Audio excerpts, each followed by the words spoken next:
காங்கிரசும் தாவேகாவும் கூட்டணி பேச்சுவார்த்தை நடத்தி வருவதாக கூறப்பட்டு வந்த நிலையில் தற்போது அதிமுக தாவேகா பேச்சுவார்த்தை நடத்துவதாக வெளிவந்திருக்கும் தகவல்தான் இன்றைய தினத்திற்கான முக்கியமான அரசியல் செய்தியாக இருக்கிறது.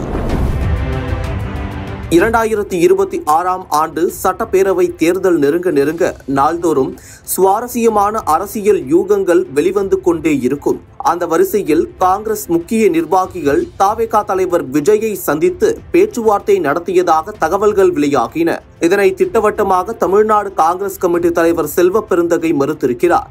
அதற்கு முற்றுப்புள்ளி வைக்க விடாமல் அக்கட்சியின் எம்பி ஜோதிமணியோ விஜய் காங்கிரஸ் கட்சிக்கு புதியவர் இல்லை என்று 15 ஆண்டுகளுக்கு முந்தைய பிளாஷ்பேக்கை சுட்டிக்காட்டி பேசியிருக்கிறார். விஜய் ஒன்னும் காங்கிரஸ் கட்சிக்கு புதியவர் அல்ல. அவர் 2010 தலைவர் ராகுல் காந்தியை பார்த்து காங்கிரஸ் கட்சியில சேர்றதுக்கான வாய்ப்புகளை குறித்து அவர் ஆலோசனை செஞ்சிருக்காரு. அது அது பல்வேறு காரணங்களால அப்ப நடக்கல. அதனால அவர் ஒண்ணு எங்களுக்கு தெரியாதவர் அல்ல. இதை பார்த்தால் தாவேகாவுடன் கூட்டணி வைக்க காங்கிரஸ் நிர்வாகிகள் சிலர் விரும்புகின்றனரா என்ற கேள்வியே மேலோங்கி இருக்கிறது. இதற்கிடையே அதிமுகவும் தாவேகாவும் கூட்டணி பேச்சுவார்த்தை நடத்துவதாக செய்தி வெளியாகி இருக்கிறது. திமுகவை வீழ்த்துவதற்கு அனைத்து கட்சிகளும் ஒருங்கிணைய வேண்டும் என்ற மையப்புள்ளியில் தமிழக வெற்றிக் கழகத்துடன் இணைய வேண்டும் என்ற விருப்பத்தை அதிமுக நிர்வாகிகள் வெளிப்படையாக தொடர்ந்து தெரிவித்து வந்தனர். அதிமுக பொதுச் செயலாளர் எடப்பாடி கே பழனிசாமியும் கட்சியின் பரப்புரை கூட்டத்தில் தாவேகா கொடியை தொண்டர் ஒருவர் உயர்த்தி பிடிப்பதை பார்த்து பிள்ளையார் சுழி போட்டாச்சு என்று மிகவும் உற்சாகத்துடன் பேசினார். கொடி பறக்குது, பிள்ளையார் சுழி போட்டாங்க, எழுச்சி ஆரவாரம். ஆனால் அதற்கெல்லாம் முடிவுரை எழுதும் வகையில் தாவேகா பொதுக்குழு கூட்டத்தில் விஜய்தான் முதலமைச்சர் வேட்பாளர் என தீர்மானம் நிறைவேற்றப்பட்டது.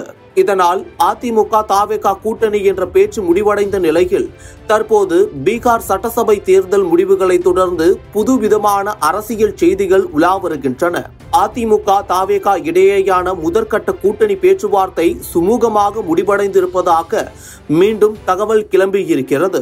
234 தொகுதிகளிலும் வேட்பாளர்களுக்கான தேர்தல் செலவு, கடைசி நேரத்தில் வேட்பாளர்கள் சிலர் திசை மாறி செல்லும் அச்சம், பீகார் தேர்தலில் காங்கிரஸ் பெற்ற வெற்றியின் அளவு, பிரசாந்த் கிஷோருக்கு ஏற்பட்ட கதி உள்ளிட்ட பல்வேறு விவகாரங்களை சிந்தித்ததன் அடிப்படையில் அதிமுகவுடன் பேச்சுவார்த்தைக்கு முன்வந்திருப்பதாக யூகத்திற்கான காரணங்கள் அடுக்கப்படுகின்றன.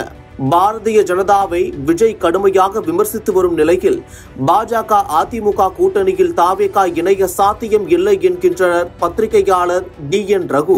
கூட்டணியில் இணைய வேண்டும் என்று அதிமுக நிர்வாகிகள் தொடர்ந்து விருப்பம் தெரிவித்து வந்த நிலையில் தாவேகா பொதுக்குழு கூட்டத்தில் அதற்கு முடிவு கட்டப்பட்டது. இந்நிலையில் அதிமுக தாவேகா பேச்சுவார்த்தை நடத்தி வருவதாக மீண்டும் செய்திகள் வெளிவருகிறது. இதை பற்றிய உங்களுடைய கருத்து என்ன? ஏடிஎம்கே பிஜேபி விட்டுட்டு டிவிகேவோட கூட்டணி அமைக்கிறதுக்கான வாய்ப்பு இல்லைன்னு நான் நினைக்கிறேன். பீகார் எலெக்ஷன்ல பிஜேபி கூட்டணி பெரும் வெற்றியை பெற்றதுனால அவங்களுக்கு கொஞ்சம் ஸ்ட்ரென்த் கிடைச்சிருக்கு. அது மட்டும் இல்ல, இவங்க விஜயோட கூட்டணி போய் ஜெயிச்சு ஆட்சியை பிடிச்சாலும் பிஜேபி தான் 2029 வரைக்கும் மத்தியில் ஆட்சியில் இருக்க போறாங்க. ஸோ அவங்களுடைய குடைச்சலெல்லாம் ஏடிஎம்கேவால தாங்கவே முடியாது. அவங்க ஏற்கனவே தாங்க முடியாம தான் ஆட்சியில இல்லாத போதே போய் கூட்டணி வச்சாங்க. எந்த காலத்துலயும் கூட்டணி கிடையாதுன்னு சொன்ன பிஜேபியோட எடப்பாடி பழனிசாமி கூட்டணி வச்சிருக்காரு 2026 இப்போதைக்கு. ஸோ அவர் அதையும் யோசிச்சு பார்ப்பாரு, நம்ம ஆட்சிக்கு வந்தா கூட நம்ம மேல பழைய வழக்குகள்லாம் அந்த தூசி தட்டி எடுக்க முடியும், ஜென்ரலா இன்னும் ட்ரபிள் கொடுக்க முடியும். இப்ப டிஎம்கே கொடுக்கறத விட பல மடங்கு கொடுக்க முடியும். ஸோ அந்த மாதிரி ஒரு நம்பிக்கை துரோகத்தை பிஜேபி பொறுத்துக்கொள்ளாது. அதனால அதுக்கு வாய்ப்பு இல்லைன்னு நினைக்கிறேன். திமுக கூட்டணியில் தொகுதிகளின் எண்ணிக்கையை உயர்த்துவதற்கான யுக்தியாக காங்கிரஸ் நிர்வாகிகள் விஜயை சந்தித்திருக்கலாம் என்று கூறப்படுகிறது. அதே வேளையில் காங்கிரஸ் நிர்வாகிகள் தாவேகா தலைவர் விஜயை சந்தித்ததாக வெளியாகி இருக்கும் செய்தியையே கேள்விக்குள்ளாக்கி இருக்கிறார் பத்திரிகையாளர் ராதாகிருஷ்ணன். அதிமுக தாவேகா கூட்டணி மீண்டும் பேச்சுவார்த்தை தொடங்கி இருக்கிறதா ஒரு தகவல் மறுபடியும் வெளியே வந்திருக்கிறது. இதை நீங்க எப்படி பாக்குறீங்க சார்?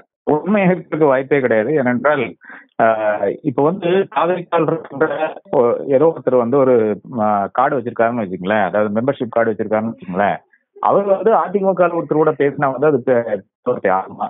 இந்த கேள்வி என் மனசுல இருக்கிறது. ஏனென்றால் இப்போ விஜய் யாராலும் ரீச் பண்ண முடியாது, அதான் உண்மை நிலையா இருக்கிறது. அவரும் யாரு கூடயும் இப்போதைக்கு யாருன்னா வந்துருங்கன்னு சொல்லியிருக்காரே தவிர நான் தான் முதலமைச்சர்னு சொல்லியிருக்காரு. அதை நிச்சயமாக அதிமுக வந்து விரும்பாது. அதிமுகவுக்கு அந்த அவங்க நிச்சயமாக அதை விட்டு கொடுக்கவும் முடியாது முதலமைச்சர் பதவி. இப்படி இருக்கும்போது ஃபீலர்ஸ் தான் அனுப்ப முடியுமே தவிர பேச்சுவார்த்தை நடக்கிறதுக்கு வாய்ப்பு. தாவேகாவுடன் மீண்டும் கூட்டணி பேச்சுவார்த்தை நடந்ததாக வெளியாகி இருக்கும் செய்தியை அதிமுக வட்டாரத்தில் ஏற்கவோ நிராகரிக்கவோ இல்லை. அதே நேரத்தில் முதலமைச்சர் வேட்பாளர் விஜய்தான் என்று பொதுக்குழுவில் நிறைவேற்றப்பட்ட தீர்மானத்தில் தாவேகா உறுதியாக இருப்பதாக அக்கட்சியின் மூத்த நிர்வாகிகள் தெளிவாக கூறுகின்றனர்.